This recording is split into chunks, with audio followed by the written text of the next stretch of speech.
વડોદરામાં વીટીવી ન્યૂઝના અહેવાલની અસર જોવા મળી. ફાયર વિભાગમાં સાધનોની ખરીદીમાં ગેરરીતિ અંગે હવે મુખ્યમંત્રીએ રિપોર્ટ માંગ્યો છે. મ્યુનિસિપલ કમિશનર અરુણ મહેશ બાબુએ તપાસના આદેશ આપ્યા. ડેપ્યુટી મ્યુનિસિપલ કમિશનરને હવે આ કૌભાંડની તપાસ સોંપવામાં આવી. 3.17 કરોડ રૂપિયાના સાધનોની ખરીદીમાં કૌભાંડ થયું, જ્યાં 8 થી 10 ગણા ભાવે ફાયરના સાધનોની ખરીદી કરવામાં આવી. બજારમાં 280 રૂપિયામાં મળતી જે વ્હીલ્સ તે 3,238 રૂપિયામાં ખરીદાઈ.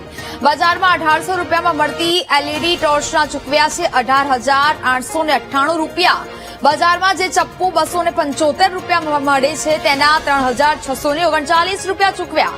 બજારમાં 3800 રૂપિયામાં મળતી જે ટૂલ કીટના ચૂકવ્યા છે 18,198 રૂપિયા. બજારમાં 1395 રૂપિયામાં મળતી પાણીની બોટલના 3639 રૂપિયા ચૂકવ્યા હોવાનું સામે આવ્યું છે.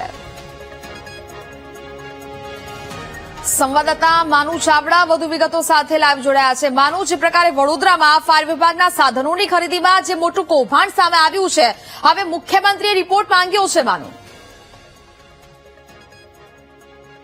નેહા, ગયા વખતે જે વડોદરામાં પૂર આવ્યું અને ત્યારબાદ આ ખરીદી કરવાનું નક્કી થયેલું. 3 કરોડ રૂપિયાના ફાયર બ્રિગેડ માટે વિવિધ સાધનો છે ખરીદી કરવામાં આવી.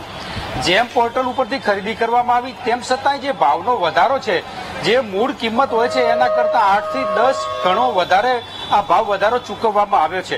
3 કરોડ રૂપિયાના વાહનો ખરીદવામાં આવ્યા છે, સાધનો ખરીદવામાં આવ્યા છે.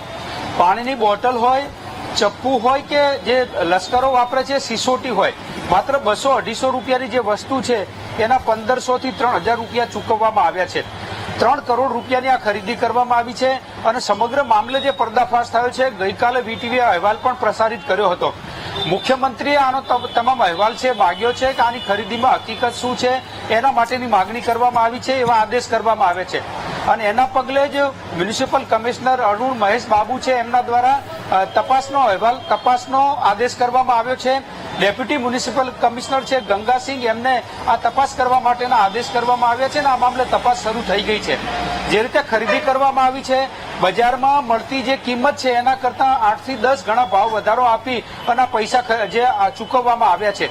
આવી વસ્તુ કેમ ખરીદવી પડી અથવા તો કોન્ટ્રાક્ટરોએ રિંગ કરી હતી કે કેમ, એને લઈને મોટો સવાલ ઉભો થઈ રહ્યો છે. ઓછી કિંમતની વસ્તુના 8 થી 10 ગણા ભાવ ચૂકવવામાં આવ્યા છે અને જનતાના જે વેરાના નાણાં છે એનો વેડફાટ કરી અને અધિકારીઓએ આજે ખરીદી કરી છે અને એને લઈને તપાસ શરૂ કરવામાં આવી છે. જી નેહા. બિલકુલ માનુ, વિગતો સાથે જોડાયા તે બદલ આપનો આભાર.